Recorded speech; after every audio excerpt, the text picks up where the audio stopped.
Bonjour tout le monde. Aujourd'hui, on va essayer de lire ce BSI. C'est un BSI Johnson Control qui est qu'on peut trouver sur beaucoup de véhicules du groupe PSA ou même Fiat. Euh, Celui-là, il vient d'une 407, une 407 à litre 6 HDI. Hein. On voit bien là que j'ai commencé à faire mes branchements là-dessus. Hein. J'utilise toujours mon Godiac. Hmm.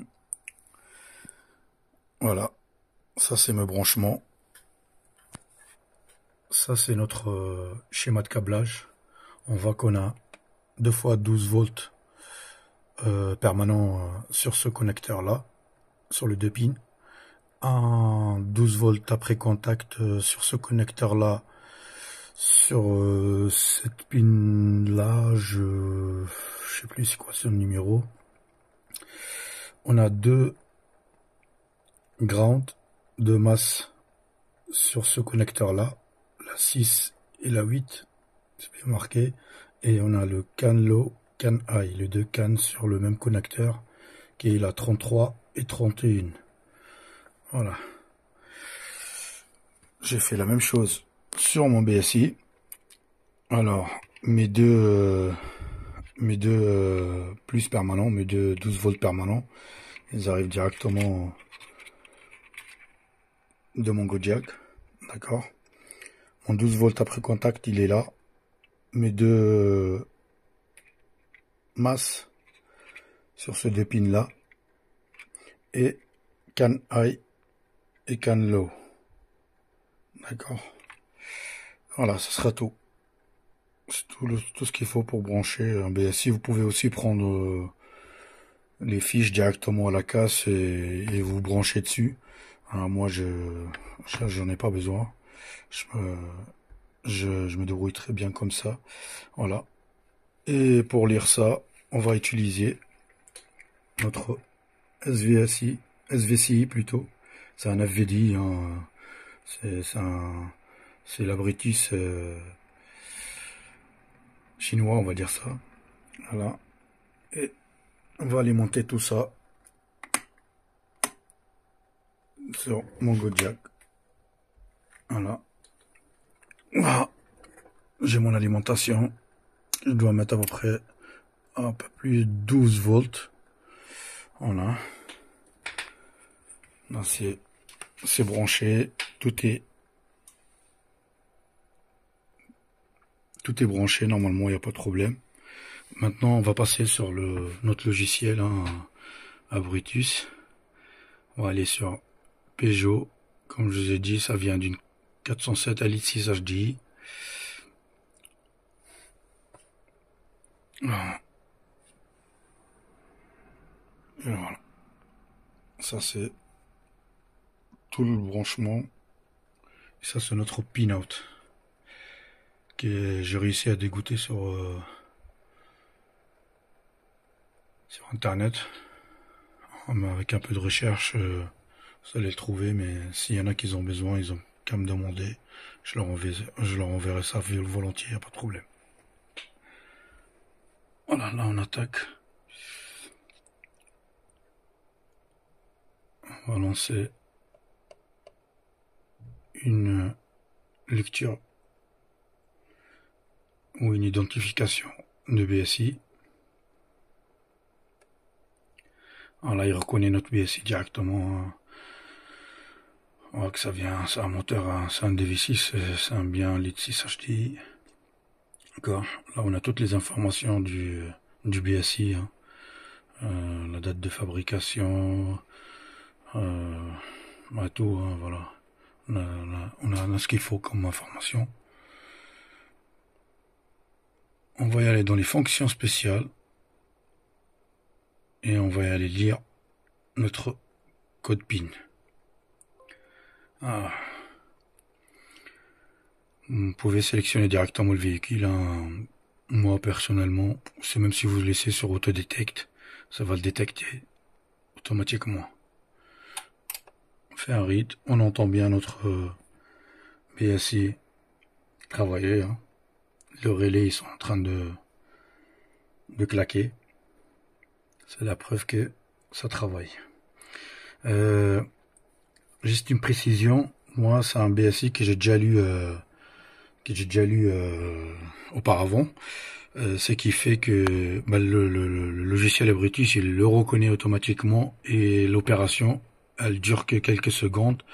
Sachez que si c'est une lecture pour une première fois, il vous faut à peu près entre 5 et 6 minutes de temps de lecture, hein, pour qu'il vous trouve votre code PIN. Voilà, là on a retrouvé notre code PIN, il est là. Voilà. Ici, vous pouvez aussi faire des clés. Pour ça, l'Abrutis chinois, lui, il vous sera pas d'une grande aide, à moins que être directement branché en OBD sur le véhicule. J'ai pas encore essayé cette manœuvre là, sachant que j'utilise un autre matériel pour faire mes clés. Voilà, vous pouvez détecter en autodétecte. Si vous faites en autodétecte, il vous donnera directement le code PIN là, et il vous donne comme quoi il y a 2 clés qui sont programmées sur ce BSI là. Voilà. Ici, plutôt là, on peut cloner ce BSI. Si on fait un read old BSI, il va le lire. Il va nous présenter les informations. Comme je vous ai dit, hein, là ça dure vraiment quelques secondes, quoi, une vingtaine de secondes. Sachez que pour une lecture complète, c'est plus long que ça. C'est vraiment beaucoup plus long. Voilà.